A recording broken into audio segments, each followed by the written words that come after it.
With it being gift buying season, I thought it might be a little helpful for me to put out a review of some trending fragrances right now.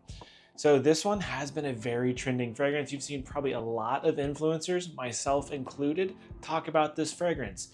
This fragrance that we're talking about today is Prada's Paradigme.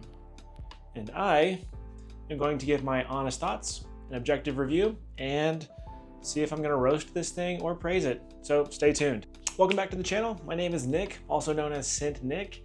If you're a returning viewer, thank you so much for that continued support. And if you're new here, I create fragrance content mainly in the form of detailed and objective reviews.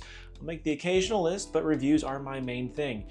If that's something you're interested in, please feel free to hit that like button, drop a comment below saying a fragrance you'd like me to review, and join our community by hitting that red subscribe button. And now let's get back to that review. So Prada Paradigme, where to begin? Because it's received some mixed feedback. You'll see big names talking about it, how it's great, they're loving it. You'll see other names saying like it's kind of meh, and it's just another typical designer release. Well, I'm gonna dive into that, and we're gonna look at the note breakdown and tell you how that translates to you.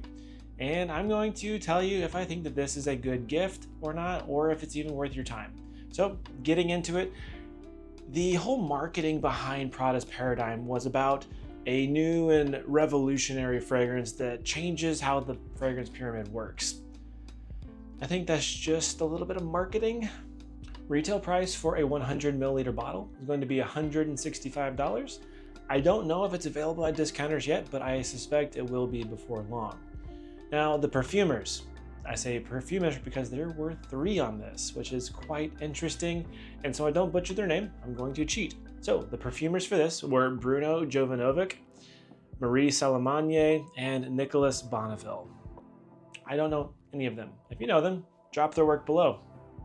So top notes, guys, are bergamot and musk. Secret between you and me, musk can absolutely be found throughout the entire fragrance. Raw materials typically have their own top, heart, and base notes. So just saying that there's musk in the top, I think they're just saying you can detect the musk from the very beginning, which you can. It's a nice clean opening with some spicy, powdery, and cozy musk. It is what it is. The heart is simply 2 kinds of geranium. Now this is the curious thing because it doesn't really smell like geranium. If you are familiar with geranium, which I don't think you probably are, I am lucky enough to have a lot of raw materials that I am very familiar with what these notes smell like. Geranium is very similar to rose. It's much spicier.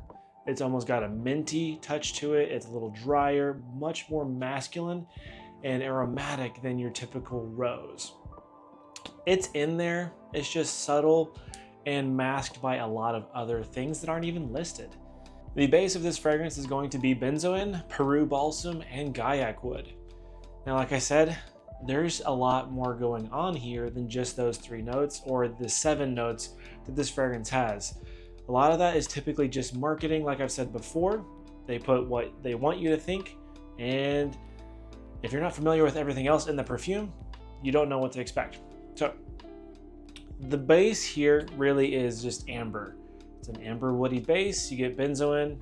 We've talked about benzoin before. Very resinous, sweet, vanillic, kind of balsamic.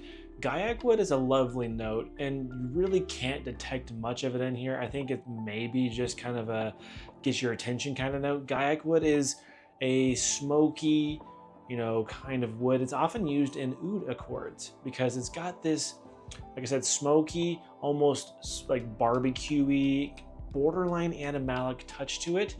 It's not super detectable in here. And then the Peru balsam is another one of those smoky, balsamic, and like very sticky tar-like things. It's not super prevalent. Guys, the base is just a musky amber base. So when you look at this fragrance as a whole, and especially the first maybe hour of the wearing, most people, myself included, are going to be very disappointed with it because it smells like a typical designer release.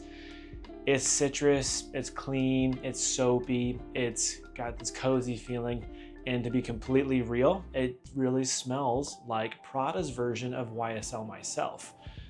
If you're into that kind of DNA, you're gonna love this fragrance.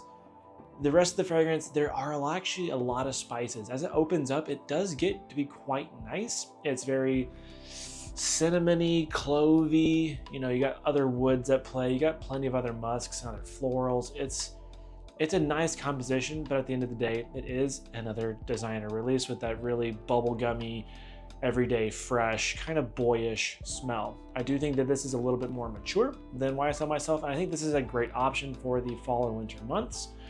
But we're gonna get into those questions and then move on to the rating. So, is this original? No, absolutely not. It's a designer release, and it really takes on after the YSL Myself DNA with Prada's touch on it. The audience for this is going to be masculine, absolutely. Any age, I do think this is gonna be suited for the younger gentleman. I think people really over 30 can wear it, but they might find themselves getting a little bored. I myself don't plan to wear this much because it's just kind of eh. Now, the performance is solid on this. You get a nice 8 to 10 hours longevity. I had no issues with longevity. The sillage is pretty much medium all around. It does a really good job of radiating, of projecting, and the sillage, like the scent trail, is very nice. Literally the first day I wore it, I went through a drive-through, opened my window, and the person in the window was like, that smells good, whatever you're wearing. I was like, oh. So know that it does get some compliments. The occasions, honestly, this is great for any day wear. It's just a simple everyday scent, guys. Nothing crazy special about it. If you wear YSL Myself, anytime you would wear it in that place. That's exactly what you're gonna do here. Let's go to that review. This is gonna get a 6.5. It's average, guys. It's maybe a little bit above average. That's all I got to say about that. I mean, it's a very safe fragrance. It's not bad. I don't think that it's worthy of praise or not praise for that matter. I do think it makes a good gift. It's not the most original, but if you're buying this for a gift, maybe this is someone that is beginning to collect or doesn't have a huge collection, because this is not going to fit in like a collector's collection. There's nothing stand out about it. So just know that going into it. But other than that, it's a solid fragrance. Definitely get your nose on it. It is a very safe blind buy. So with all that said, guys, if you enjoyed that review, please hit the like button, drop me a comment on your experiences with this fragrance, and please feel free to hit that red subscribe button, join our community, and we'll see you in the next one.